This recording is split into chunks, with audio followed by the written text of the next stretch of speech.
Record.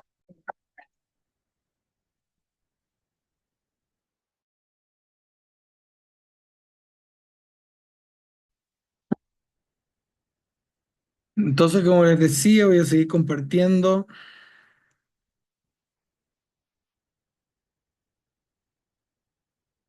Bien. Como les señalaba, desde los años 30 que empieza a ocurrir un darse cuenta de los reportes que tienen que haber de investigaciones de asentamientos, ¿no? Y qué traían los asentamientos, qué información nos entregan los asentamientos, ¿no? Mortuorios. Entonces, a partir de entonces se desarrollaron modelos teóricos y metodológicos para el análisis de los espacios mortuorios, ¿no? Entre los que se destaca, ¿no? Diversas subespecialidades que empezaron a surgir, como la bioarqueología, por ejemplo, que es uno de de las especialidades, ¿no? La osteoarqueología, ¿no? La arqueología funeraria propiamente tal, la antropología biológica del campo de las osamentas y de las distribuciones de los espacios mortuorios, en donde se tenía que tratar de analizar los objetos, los antecedentes culturales que tenían esas osamentas, ¿no? Como por ejemplo los vestuarios que tenían de las épocas, que nos daban indicios también de la sexualidad de los restos óseos. Eh, y una cosa que yo ya les dije hace un rato atrás, pero que podría haber pasado, la subrayo, la temática de la postura, ¿no? De las posturas que tienen y cómo son depositados los cuerpos, qué tipo de postura. Entonces, es importante entender el registro de contexto que se basa en un análisis de campo y las características físico-materiales de las sepulturas, ¿no? Y de la creación y la transformación de un conjunto mortuorio que tiene que ver con el conjunto mortuorio entendido como una composición mortuoria, ¿no? Y que tiene una cosa importante que es el significado de la simbolización que tienen esos conjuntos mortuorios, ¿ya? Porque nos traen datos simbólicos de lo que quieren decir, ¿no? Esos registros simbólicos. Eh, la, la cosa importante acá, por ejemplo, es que pueden ser rasgos del cuerpo, como yo explicaba, ahí puse, por ejemplo, unos ejemplos de unos cráneos, aquí hay, si ustedes pueden ver, un cráneo horadado, parece un proyectil, ¿no? Pero dentro de los hallazgos, ahí tienen otro de parejas puestas en conjunto, ¿no? En una clara, si se dan cuenta, ¿no? En una clara simetría, ¿no? Es decir, en una clara simetría que a esos restos óseos se les vincula entre sí, ¿no? Hay una relación, las personas que los pusieron estos restos óseos juntos, ¿no? Lo que quieren explicar es la relación, ¿no? Eh, en el lado derecho, en el cráneo que tiene una perforación de proyectil, fue encontrado, por ejemplo, un anillo, ¿no? Que también tiene que ser interpretado, ¿no? Entonces, pueden ser rasgos del cuerpo como la posición que yo decía, la orientación, la distribución espacial, como la simetría que estamos viendo en la fosa mortuoria de la izquierda, ¿no? La asociación con otros restos, ¿no? O del tipo de fosa o de tumba. ¿Qué tipo de tumba es? Hay diferentes tipos de forma de enterramientos, ¿no? El lugar donde se construyó la tumba, ¿no? La cantidad y tipo de ofrenda, ornamentos, ubicaciones, artefactos que se pueden encontrar ahí, que fueron puestos ahí intencionalmente. Y otros elementos que tienen que ver con el proceso y con alteraciones del lugar. La forma y la construcción del lugar también es importante. Si es improvisado, si no es improvisado, por ejemplo, eh, este, es sumamente importante. Y clasificar los restos materiales, ¿no? Eh, y la relación que hay entre los atributos de la matriz geológica que encontramos, ¿no? Que rodea a los esqueletos, ¿no? Y que ofrecen una información mediante pruebas físicas y que también las podemos aplicar a pruebas de laboratorio, ¿no? Entonces, para lograr los resultados es imprescindible como ya ustedes ya saben, un registro sumamente minucioso de los elementos que rodean el esqueleto, ¿sí? Entonces, es importante para colocar uno o varios cadáveres, el por qué se colocan, porque ustedes tienen que entender que cuando encuentren un proceso mortuorio, tienen que entenderlo como como un diseño mortuorio, ¿no? Que tiene una coherencia este diseño mortuorio. Y ustedes tienen que encontrar siempre cuál es la coherencia, ¿no? De las fosas, cuál es la elaboración que tienen, ¿no? Del espacio, ¿sí? Eh, y eso es importante señalar.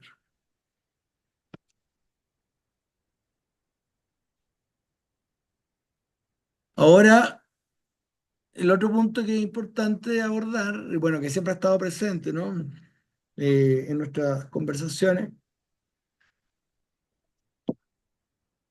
el análisis esquelético, ¿no? Probablemente tal, ¿sí? Que es el que más atrae y el que, por ejemplo, es más el proceso forense se ha visto más atraído, ¿no? Por una, disculpe, por una influencia de corte médico-legal, ¿no? Entonces, en cuanto al análisis del esqueleto, se estudian los aspectos, obviamente, propios de la anatomía humana y de los patrones, ¿no? Del comportamiento que podemos apreciar, ¿no? En alguna de las huellas identificadas de los huesos, ¿sí? En el primer plano es donde se registran los datos, como por ejemplo lo que ustedes ya saben, la edad, ¿no? El sexo, así como las patologías que tienen estos rastros. Eh, las patologías siempre se mantienen a nivel óseo, ¿no? ¿Se acuerdan cuando veíamos las fosas de Kurt? A donde, por ejemplo, las personas sufrían de problemas de diabetes, fueron restos óseos encontrados por la guerra, causados por la guerra civil española, ¿no? Y entonces ahí encontramos que la población sufría de problemas esqueléticos, ¿no? Patologías óseas que estábamos conversando, ¿no? Entonces existe una serie de generalidades de análisis de los restos óseos en donde podemos encontrar que los temas más destacados que tenemos son la dicotomía, por ejemplo, que podemos encontrar entre salud y enfermedad, las modificaciones corporales de los restos óseos, ¿no? Los tipos de dieta que podemos encontrar gracias a los restos óseos. Eh, por ejemplo, la temática de la diabetes que encontramos en GURT, en las fosas de la guerra civil, nos hablaban de la nutrición, ¿no?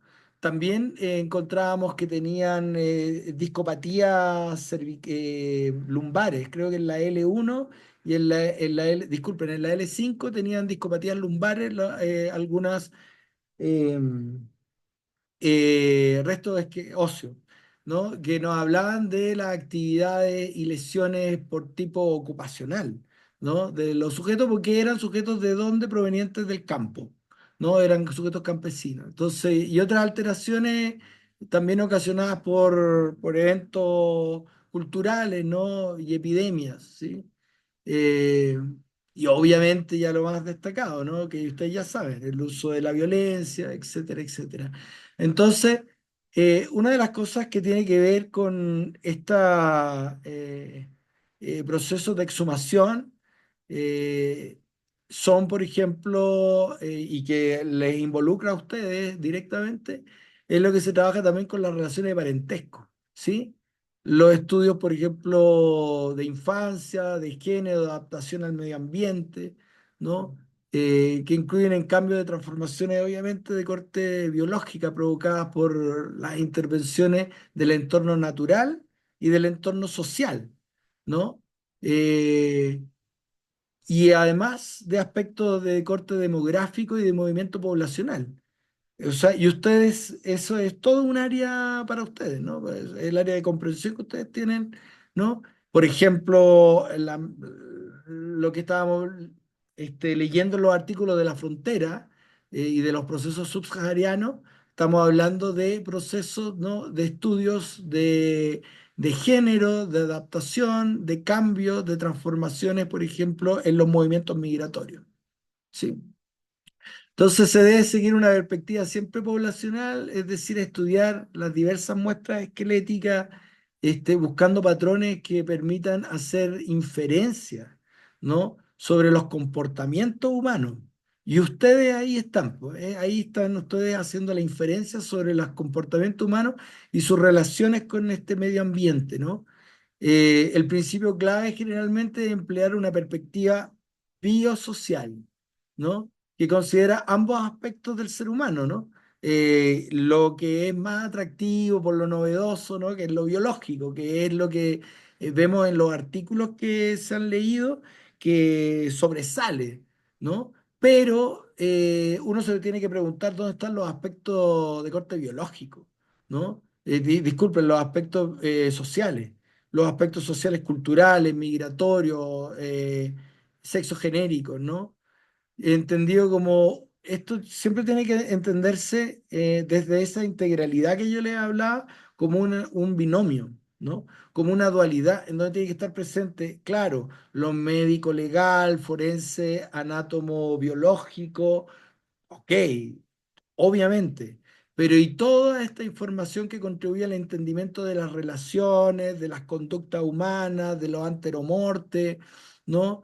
Eh, y del entorno, ¿no? Y de la familiar, ¿no? Y dónde está, ¿no? Lo genográmico, ¿no? Y lo social, insisto con lo social, ¿ya? Saber interpretar los hallazgos, las tumbas, las sepulturas, ¿no? Y darle ese giro social. Está lo biológico, va a estar presente obviamente, pero tiene que estar lo social, ¿sí? Bien. Dejo de compartir porque ya estamos como a las 9, entonces ahora viene el segundo grupo, si es que lo hay. No sé si lo hay. Sí, profe, buenas noches. El tercer grupo tiene que exponer. Vale. Entonces, dejamos nuestras reflexiones para mañana, seguimos avanzando y ahora el grupo. Ya, bueno, profe, buenas noches, compañeras, buenas noches. Nosotros somos el grupo número 3. Vamos a exponer la Revista Internacional de Antropología y Odontología Forense, el capítulo 4 y el capítulo 5, que se refiere a la repercusión de la crisis. Ruthcita, regrésame a la anterior, que se refiere a la crisis migratoria en el servicio de palotología del Instituto de Medicina Legal y Ciencias Forenses de Las Palmas. El capítulo 5 es el abordaje médico forense de los migrantes fallecidos no identificados en las islas. Nosotras estamos integradas por Ruth Cisneros, Lucía Valenzuela, Jenny Guamán, Elena Reyes, Yolanda Isa y quien les habla, Jessica Simbaña. Cámbiale, por favor. Bueno, todo esto, esta revista inicia el 20 de agosto del 2020 cuando una médico forense recibe la llamada de la jueza, quien informa que estaban por llegar al muelle de Arinaga un cayuco que en este caso contenía varios cadáveres. Para entender qué es el cayuco, como pueden observar en la parte donde está una canoa, menciona que es una canoa pequeña donde no se puede abarcar gran cantidad de personas. Es importante mencionar que en esta fecha es donde comienza la actual crisis migratoria del Instituto de Medicina Legal Forense de Las Palmas. ¿Por qué razón? mencionaron que para poder realizar los estudios de las personas que estaban en esas canoas, tuvieron que, en este caso, intervenir los bomberos. ¿Por qué razón? Por la estrechez, por el estado de putrefacción, el tema de que estaban amontonados y en ese cayuco contenía agua, se les dificultó para realizar el rescate de estos cuerpos. Por lo cual, en este caso, los bomberos utilizaron camillas que fueron ancladas a grúas para retirarlos de ahí. Dentro de esto es importante mencionar que las recomendaciones que realizaban y las descripciones que ellos tenían que mencionar era anotar los registros de la ropa, temas que puedan identificar al cadáver, y eso tenían que incluirlo dentro del sudario, que era en este caso como un saco de tela que ustedes le pueden ver en la imagen, donde eran guardados los cuerpos, cerraban, procedían a embalar y esos cuerpos eran ya retirados. Es importante mencionar también que para este traslado de la exploración forense en el Instituto Médico Legal existe la participación de la Policía Judicial, de la Guardia Civil y el tema de medicina legal. Es importante mencionar también que para el traslado de estos cuerpos utilizaron en este caso unos transportes y los iban transportando de 5 en 5 personas. Es importante mencionar también que aquí la totalidad de los cadáveres compartían características muy comunes, como en este caso, de que todos tenían una data de aproximación de muerte de 5 a 7 días. Todos ellos eran provenientes de América subsahariana y todos pertenecían al grupo poblacional de negroide. Todos eran varones y casi todos llevaban chubasqueros de color verde. En esta parte menciona que dentro de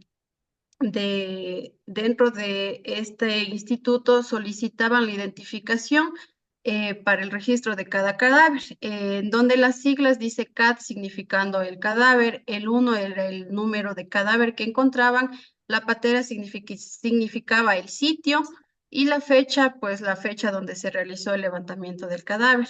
Es importante mencionar que a raíz de esa crisis que pasó en Las Palmas, mantienen la codificación, ¿sí?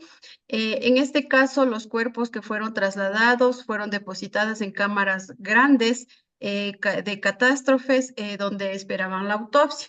En este caso, estas cámaras mantienen temporalmente a los cuerpos para que procedan en esta situación.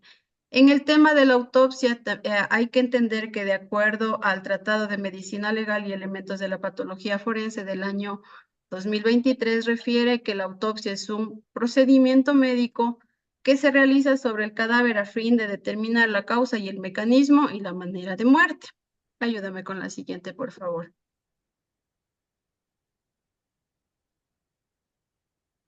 En esta parte también nos habla respecto al tema de la autopsia. Como ya habíamos escuchado, el significado es importante mencionar que en el Instituto de Medicina Legal Forense de Las Palmas contaba con un procedimiento. En este caso era la fecha identificativa de cada uno de los cadáveres, que en este caso contenía los datos de filiación, en este caso los antropométricos, que databa la raza, la edad, la talla, el peso, signos identificativos como tatuajes, cicatrices, objetos personales también los registraban, las fichas odontológicas y un último apartado para otros intereses, en este caso el rescate, el lugar donde fue, la hora, cuando existe personas que los acompañan, igual los registran. La finalidad de esta ficha identificativa es compartir información sobre los migrantes fallecidos con las ONGs para facilitar la identificación y, de ser el caso, la repatriación. Es importante mencionar que en el año 2020 atravesamos una crisis debido al COVID, por lo cual realizaron una investigación a estos cadáveres, haciéndoles una prueba del PCR para descartar la infección del coronavirus. Es importante mencionar que siguieron unas recomendaciones sanitarias súper estrictas realizando la autopsia. En este caso solo se realizaba la apertura del cadáver, si estrictamente era necesario, por cuanto enviaron a hacer el hisopado los auxiliares de la autopsia y eso se demoraba 24 a 48 horas en regresar y lo que en este caso tomaba el tiempo para que realicen la autopsia. Es importante mencionar también que a partir del 2020 hasta la presente fecha, estas cámaras siguen manteniendo personas ahí por cuanto no han podido ser identificadas. A continuación, mi compañera.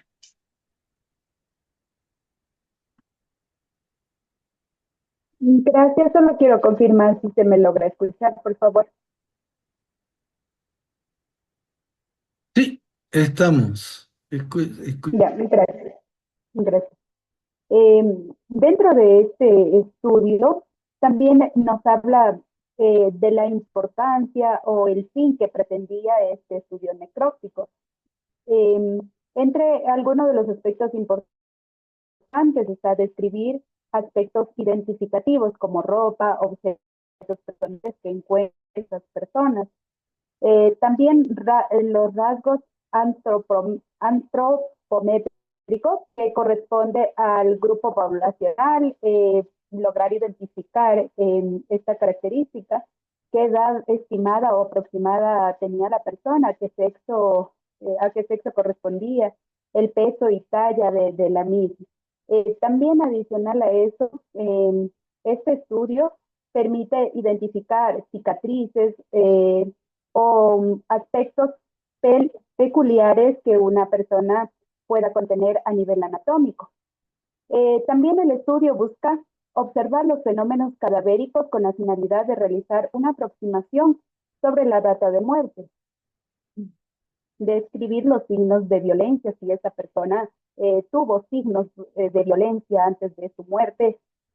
También el estudio busca realizar la toma de muestras necesarias para la identificación de ADN según el estado en el que se encuentra.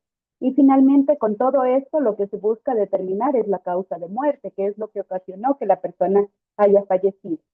Ayúdeme con el siguiente, por favor. En el Instituto de Medicina Legal eh, también se pudo tabular, se pudo identificar en cuanto a números de las personas fallecidas. Indica que desde el 2019 hasta el 2022, diciembre del 2022, se han podido registrar un número de personas identificado como migrantes fallecidos y como personas fallecidas en totalidad. Y dentro de ello está la causa del COVID, que bueno, mis compañeras anteriores lo han mencionado como una de las causas eh, significativas de muerte. Los migrantes fallecidos en el 2019 corresponde a 0 personas, el total de fallecidos de 994. En el 2020 de migrantes fallecidos de 39 y el total de 856. En 2021 de los migrantes 57 y el total de 964. En el 2022 los migrantes fallecidos pues ha disminuido a un número de 19 fallecidos migrantes y un total de 958 personas fallecidas. También el Instituto de Medicina Legal de Ciencias Forenses Las Palmas ha logrado identificar la procedencia o el origen de estas personas. Y dentro del estudio forense que se ha realizado con las características anteriores mencionadas, el origen que lograron identificar es de 20 subsaharianos y 35 magrebíes de los países de origen. Dentro de ellos, 50 de origen subsahariano sin identificación, es decir, no lograron dar con su identidad, y 8 personas magrebíes. Pásele, por favor.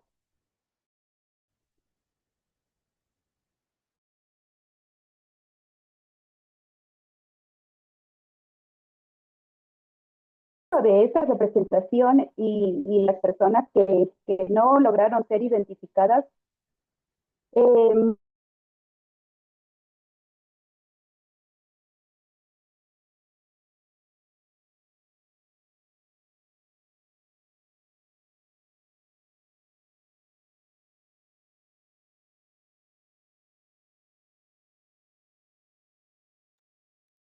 Perdón que te interrumpa, compañera.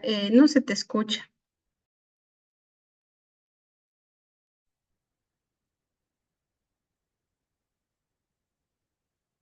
¿Qué le ha pasado a nuestra amiga?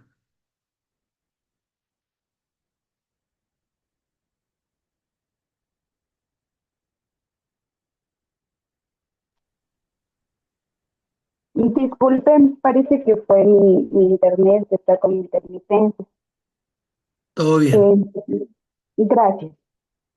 En este mismo estudio del Instituto de Medicina Legal indica que las causas de muerte de las personas son circunstancias que definen de por sí misma una muerte violenta cuya etiología médico-legal es de tipo accidental. También habla, en la causística encontraron dos tipos diferentes, la muerte por sumersión y el fracaso multiorgánico derivado de la exposición a condiciones extremas de supervivencia a las que se ven sometidos durante la travesía. La muerte por sumisión contiene dos situaciones, la una por complicaciones en las maniobras de rescate y las personas llegan a fallecer en estos actos, o también en los casos de embarcaciones que consiguen llegar a algún punto de la costa y que asimismo en las maniobras de hacer el desembarque caen al agua o chocan contra piedras y caen bruscamente y personas que de pronto no pueden nadar. Eh, Esto ocasiona también que de pronto ya en la travesía o en el trayecto dentro del mar, su estado de salud se encuentra deteriorada, de pronto deshidratados, con poca alimentación y eso también contribuye para su fallecimiento. Ayúdeme con el siguiente, por favor.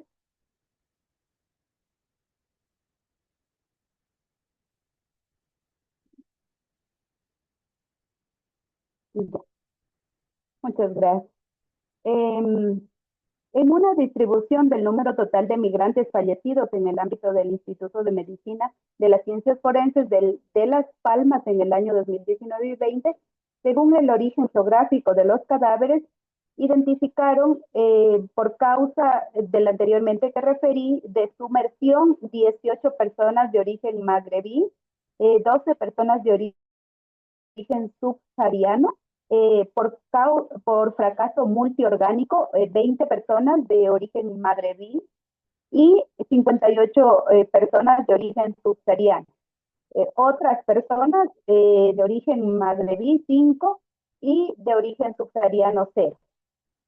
Con este estudio ha logrado el Instituto de Medicina de las Ciencias Forenses determinar de las personas que cruzan o que migran a través del mar y que llegan a estas costas por medio de los estudios, es que las causas corresponden a los accidentes ocurridos por las malas maniobras, por los choques con piedras o con alguna ola grande dentro del mar y que eso ocasiona la caída de las personas al agua. O lo otro es que en esta travesía las personas llevan poca alimentación, poca agua. También algunas personas llevan registros o antecedentes de enfermedades como por ejemplo una diabetes o alguna condición que los ubica en una situación de alto riesgo haciendo la migración o la travesía y eso también es una causa que les lleva al fallecimiento, a la muerte. Muchas gracias. Buenas noches. A continuación vamos a ver la salida de los cadáveres del IMLCF. Hablamos que el Cayuco, que llegó en agosto del 2020, inició un proceso de una cuestión prioritaria para el IMLCF, que inició con el proceso de agilitar la salida de los cadáveres sin identificarlos. Recordemos que ellos tenían ahorita que garantizar y saber cuál era el origen de los cuerpos, ya que no estaba claro, no se conocía los familiares para para contactarlos e informarles sobre el fallecimiento. Aunque un dato importante que hay que mencionarlo aquí es que si bien es cierto, los primeros fallecidos tuvieron una agilidad para salir, la mayoría de personas y los familiares ya conocían que tal vez ellos habían muerto. También una de las partes importantes que aquí se pudo trabajar es que la finalidad era de agilitar los trámites judiciales, tanto como la autopsia, la emisión de los informes, el permiso judicial, para poder solicitar el traslado de los cadáveres sin identificarlos. Tanto, ¿qué es lo que se procedió a hacer? Fue con la toma de muestras para la extracción de un perfil del ADN mediante el hisopo impregnado en sangre y en fragmentos de músculo, asegurando la trazabilidad del cadáver desde su salida. También es muy importante que también el docente nos manifestó al inicio, es que era completar la ficha de identificación y registrar la salida del cadáver, la funeraria, la fecha de traslado y el lugar donde se va a inhumar el cuerpo. También aquí es muy importante mencionar que el cementerio de Mogán recibió a todos estos cadáveres de una forma humanitaria para inhumarlos, enterrarlos a los cadáveres hasta que alguien pueda venir a identificarlos. También se realizó la solicitud de la identificación del fallecimiento, que se dispondrá por los medios de confirmación de la identidad, tanto por el ADN, las fotografías del cuerpo, la ropa y los enseres. Como les había mencionado, la mayoría de cuerpos se trasladaron hasta el cementerio de Mogán, esto hasta cuando el cementerio estuvo lleno y lamentablemente pues ya no pudo recibir a más cadáveres.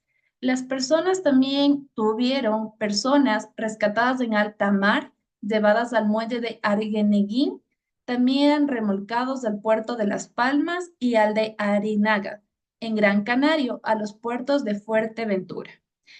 También existieron personas que estaban en un estado grave, aún no habían fallecido. Estos fueron trasladados directamente a los hospitales de referencia.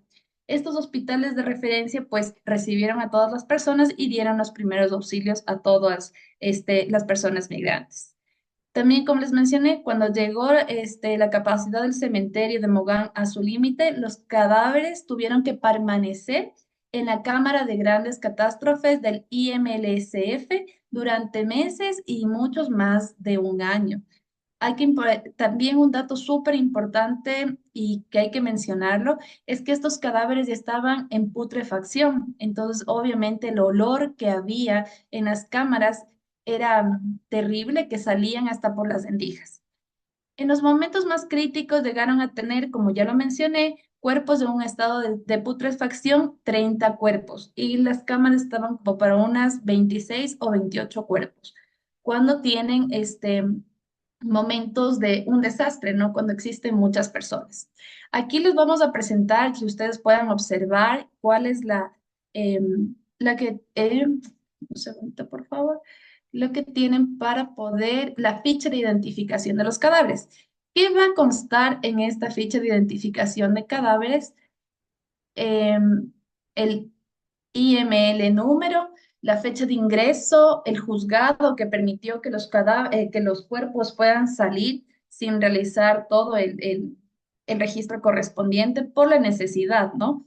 El procedimiento, las fotos, como ya les habíamos mencionado, el sexo, a qué grupo por la nacionalidad, qué edad aproximadamente tenían, la talla, el peso, que son datos muy importantes para que cuando llegue su familiar pueda identificarlos. Rasgos identificativos como el cabello, color de iris, cicatrices, tatuajes, ropas y objetos personales, la descripción de la dentadura, que es muy importante, que tal vez veamos que ya está, no podemos identificar su rostro, pero si es que le faltaba tal vez un diente, una muelita, ya podemos identificar que es nuestro familiar. Para que ustedes puedan conocer, esta fue la fecha identificativa que trabajaron para la salida de los cadáveres. A continuación, vamos a ver acerca de los... Perdónenme un segundo. Vamos a ver el tema de las conclusiones. Como conclusiones, nos llega este texto y nos dice, más de 2 años desde el inicio de la actual crisis migratoria con las circunstancias añadidas de la pandemia por el COVID-19. Hemos pasado de meses de graves problemas de espacio para abarcar una cantidad de fallecidos superior a la que podía permanecer en el IMLSF, a la espera de un traslado, a un flujo de entrada y salida de cadáveres que permiten una dinámica de trabajo sin periodo de colapso. Por otro lado, hemos creado una amplia base de datos que nos permite tener información inmediata de todos los migrantes fallecidos que han entrado en la dependencia y nos permite conocer de primera mano la evolución de las muertes en torno a la migración en la ruta hacia las Islas Canarias en los últimos 3 años. No obstante, la identificación de los fallecidos es la puesta en contacto con sus familiares sigue siendo una tarea sumamente compleja. De los 115 fallecidos, 60 aún están sin identificar. Y es ahí donde nosotros vemos la importancia de por qué un trabajador social debe conocer sobre la antropología, porque seríamos de gran ayuda en estos casos para nosotros poder contactarnos, crecer el medio, el vínculo, tal vez con los familiares que puedan ir y reconocer. También es importante mencionar que en esta parte del texto nos mencionaba que ya habían dos cadáveres que fueron reconocidos por sus familiares, pero que en realidad no han pedido que sean regresados, identificados y reclamados, pero aún no han sido retornados a su patria. Muchas gracias.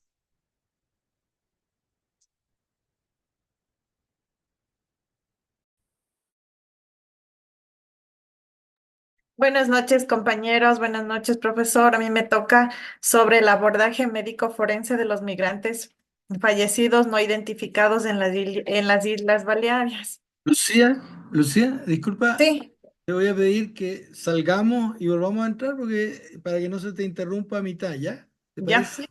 ya. Ya. Entonces salimos inmediatamente, entramos. Muchas gracias.